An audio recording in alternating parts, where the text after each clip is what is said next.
Daigle Bites. I remember, you have always been faithful to me. I remember,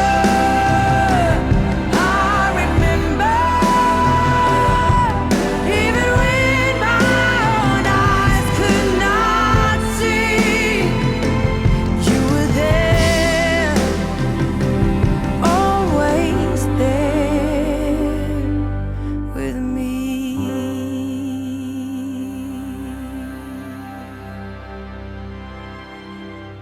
We are back in action here on the Daigle Bites podcast.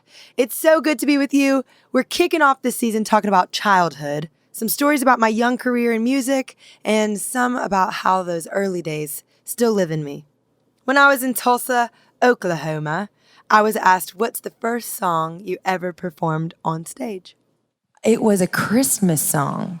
I was 3 years old and I played a camel at the church play, but I can't remember what song it was. It was a Christmas song. And then the other, so I did my debut as a 3-year-old camel. That was when I was 3. And then when I was in the 3rd grade, so there's something about these 3s, y'all. When I was in the 3rd grade, that was the next time I ever performed on stage. And my music teacher came to me and she said, hey, I would love for you to be the one who leads the solo. And I didn't know that anybody could see that I loved music. I just knew I loved it in my closet. You know, I would sing to my shower. And she said, I want you to be the one to do the 3rd grade solo. And I was like, oh my gosh, I was freaking out. And it was Man in the Mirror by Michael Jackson. I'm talking with the man in the mirror. I put the cassette in, not CD, the cassette in, and I would sit there next to the boombox and just listen to it on repeat. Little did I know I was becoming a perfectionist in the 3rd grade. Who knew what my career would have been? But I can't say I still don't do that these days. Oh, I have a new song to learn? Okay. And I go and sit with it for like a year. In Tulsa, I was also asked, when did you start singing? It depends on if you want to talk about while I was a camel at the age of 3 in the church musical. But in reality, it wasn't so young. Oh, I started singing professionally because 3rd grade was my kind of like my moment, you know. Kidding. I started singing in the church choir when I was 16. And then professionally, I started singing when I was 18. That was the first time I was ever paid to sing. I guess that's what professional means. The second you become paid to sing, that's when you're a professional. I'm like, that's not true. There are a lot of people that are paid to sing that are definitely not pros at singing. And I was one of them at the time. I had to learn how to become a professional, and I'm still learning. I feel like I learn every day. I don't know if I would even I consider myself a professional as far as it is my career. But I feel like, yeah, I'm learning this instrument more and more every single day. And that's because of the people around me. I have a vocal coach. A lot of people think once you get on stages like this, you stop working with a vocal coach. Opposite. I work with a vocal coach even more now that I'm doing things like this. So for all the aspiring singers out there, put in the hard work. It's worth it. It's so worth it.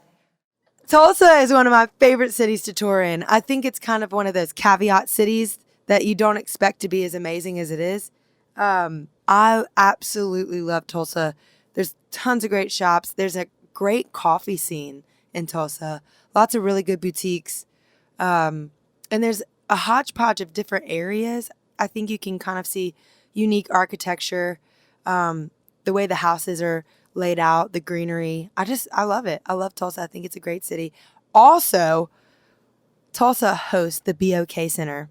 And right across from the BOK Center, or the Bach Center, if you will, is this jazz bar that I love going to. If I make it there after the show, it's one of my favorite ways to just kind of wind down after a long night. But they have great music, and another good thing about the Bach Center is that they have scooters and photo booths backstage. So you can ride around the Bach Center the concourse, all of that on scooters, those like bird kind of scooters. And then they have this photo booth. And while you walk down the hallways, the lights change as you take steps. So it's all animated and automated to your steps. It's really cool. Lastly, one of my favorite architects is Frank Gehry. He was the guy who created deconstructivism, which is like where you bend metal and you take these hard objects and make them flexible and soft. And the BOK Center absolutely reminds me of that style of architecture. So it's one of my favorite venues to play in. It was definitely a bucket list venue. So to get to play there was one of my favorites. While I was there, I was asked, how old were you when you started playing piano? I was actually in the 3rd grade whenever I started playing. My mom, she said, okay, I want you to be able to have something that goes beyond gymnastics. Because all I wanted to do was flip all over the place. I'd say, Mom, I just want to be an Olympic gymnast. And I was like, okay. Or she was like, okay, that's great. And I'll put you in gymnastics. I love it. Awesome. That lasted about 2 years. And she was like, okay, piano. Sounds great. I think she saw where the future was going well before I could. So I started playing in the 3rd grade, but I did not have discipline, which you clearly have. I don't even know how to play You Say on the piano.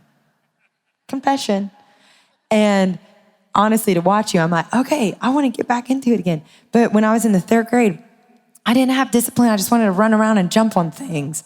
And she was like, no, we're going to do this. So I would start and stop and then start and stop and start and stop. But it was in high school when it became real to me, when I really loved to play the piano. Every now and then I'll sneak away and play a little bit, but I'm not that great at it. I still have a lot to learn. In Spokane, Washington, I was asked, how and when did you know you were supposed to be a songwriter? I'm still wondering myself. I still don't know if I'm supposed to be doing that, but I'm kidding. There are those days, though, where you're like, is this what I'm made to do? But honestly, it all started in that season when I was really sick. I remember I found this like devotional book. It was called 1 Minute of Praise, and it was really, really short. I was super fatigued, and it would mess with my eyes a lot. So I would get really bad migraine headaches. So I didn't have a lot to give as far as reading and things like that. But there was this devotional that I could read every day. It was just one little short paragraph. And I remember thinking, if I'm like going to sit here and read this every morning, if this is filling me up the way that it is, if it's encouraging me the way that it is, maybe there's something in this process that I should write for someone else as well who might be going through the same sort of thing. And I didn't know at the time, because this is what I would do. Okay, so imagine I'm completely isolated, like no friends. I saw my family when my sister and brother got home from school. It was one of those kind of things. And my parents both worked. It was the only time in my life where my mom was a school teacher. And so she was gone really, really long hours. She was the overachiever school teacher. Any school teachers in here? Yeah, she was the school teacher that would still be there at like 8 o'clock at night. That was my mom. She just loved teaching. She loves kids, and she was a 1st grade teacher. So kudos to all the teachers out there. I have a deep love and respect for you guys. But that was a side note. So I was alone all the time, really, every day. I would sleep for about 15 hours, and then I would get up with just enough energy to like walk upstairs. We had a loft, and I would go sit in there and read that devotional or just lay on the sofa all day. And I remember reading it and thinking, well, this is written by like a 40 or 50-year-old woman, and I'm 16. So that's funny. But this is ministering to me. It's meaning something to me. So maybe what I'll do is write a devotional for 40 and 50-year-olds at 16. So that's what I would do. I would go and I would read the word, and then I would start writing devotionals. I found the journal the other day. It's really comical. I need to pull some out and like post them just to be funny. But It was honestly really cathartic for me. And I think that was God kind of writing on the tablet of my heart, like who I was becoming. And he used writing as a place of freedom and curiosity and wonder. And writing became the place that I was able to live in whenever I was kind of isolated from everything else in the world. New Orleans, baby. One of my favorite cities in the world, but I might be just a little bit biased. I was asked, what is your favorite childhood memory? I have a couple. I'm going to say this one, and I'm only saying it because of the trees, but there's another little caveat to this story. So I, like I said to Eva, I loved climbing trees.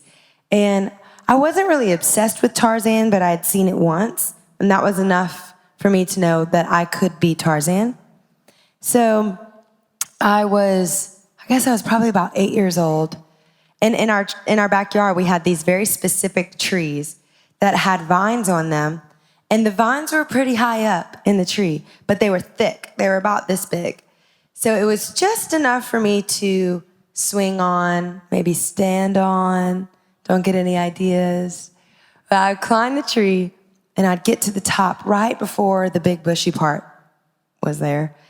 And I would climb out onto the vines, and I would stand on one, and I would get the perfect swing, and then I would jump with all my might to the next vine and catch it. Someone just said, "Oh my goodness." And I would grab a hold of that one, and then I would climb my way up and then climb back down the tree. I loved it, playing on those vines.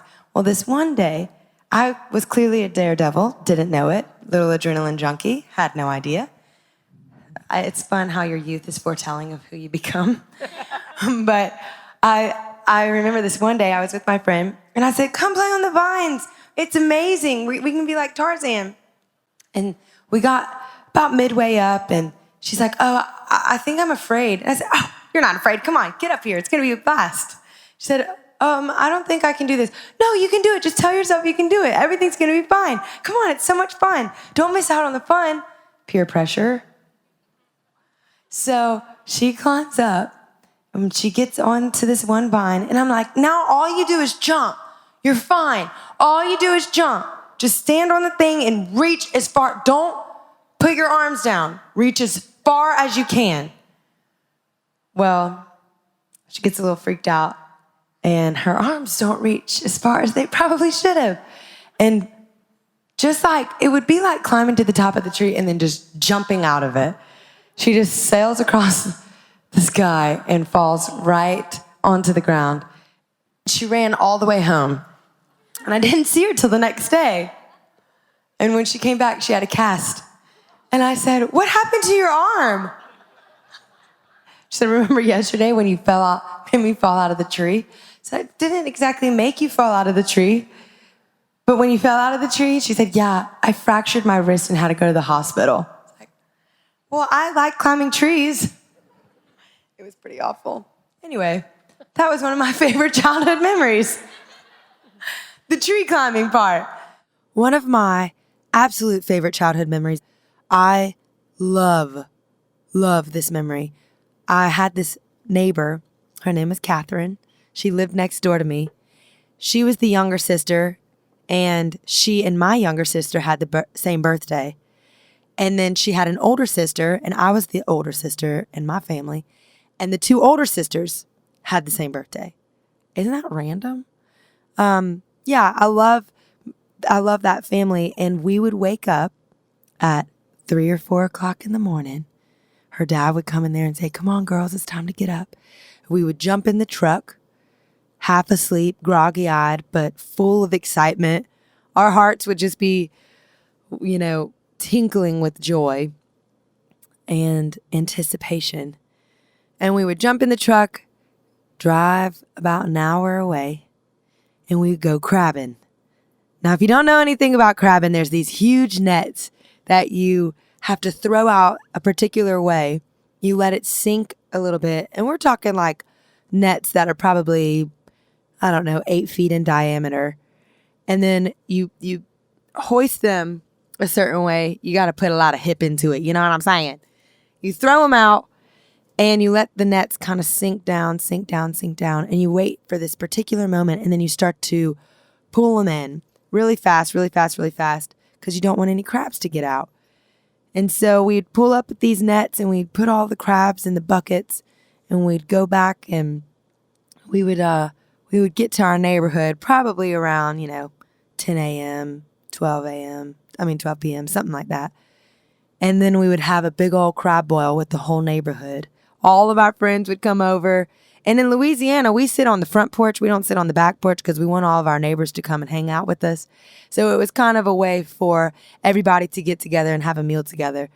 Those memories they're absolutely what made me who I am today. And I'll never forget that. While we were across the pond in one of my favorite cities in the world, London, which I love so much, I was asked, who was your biggest role model and inspiration growing up? When I was a kid, I loved Celine Dion and Whitney Houston. And I remember as like a 5-year-old little girl feeling things so deep and so personal through the way that they communicated, the way they expressed so much passion through their vocal. And it wasn't ever the instrumentation that I was really focused on as much as it was how to communicate pain or how to communicate sorrow or joy or a beautiful story. How do I communicate? I remember as a young child being fascinated by that. So I would look for these vocalists and I would wait by the radio just to see who would come on next. That was pre-streaming, I didn't have that. But I remember Whitney Houston, Celine Dion. Those were vocalists that I loved. I loved Stevie Nicks with Fleetwood Mac. Love Fleetwood Mac. Still to this day, probably one of my favorite bands. My dad used to play this game with us called the Dollar Game. And if we could guess who was singing, or what band it was, he would give us $1. If it was really hard, he would give us $5. And he always played classic rock from the 60s and 70s. And I think because of that, it trained my ear to start picking up different nuances from different artists and things like that. So I loved everything from Fleetwood Mac to the Beatles to the Rolling Stones to Led Zeppelin, all things classic rock. And then I remember loving like Bruce Springsteen and Aretha Franklin and Al Green. I loved Motown growing up. Now I'm listing off like basically everything, but I loved Motown music. My grandparents loved to dance, so they would teach us like steps and different things. And I remember my grandfather, there was this, on like a QVC, there was this ballads like set of CDs that you could buy.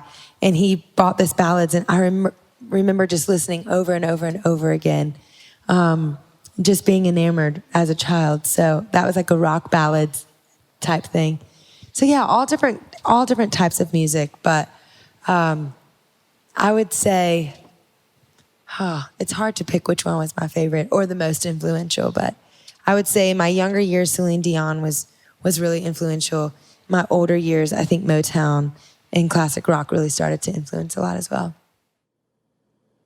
It's so fun to reminisce on these moments that have brought us to where we are now. So thank you for sharing that with me and listening in. Always remember you can send in your own questions to podcast@laurendaigle.com, and we'll see you next time on Daigle Bites. I will lift my eyes, even in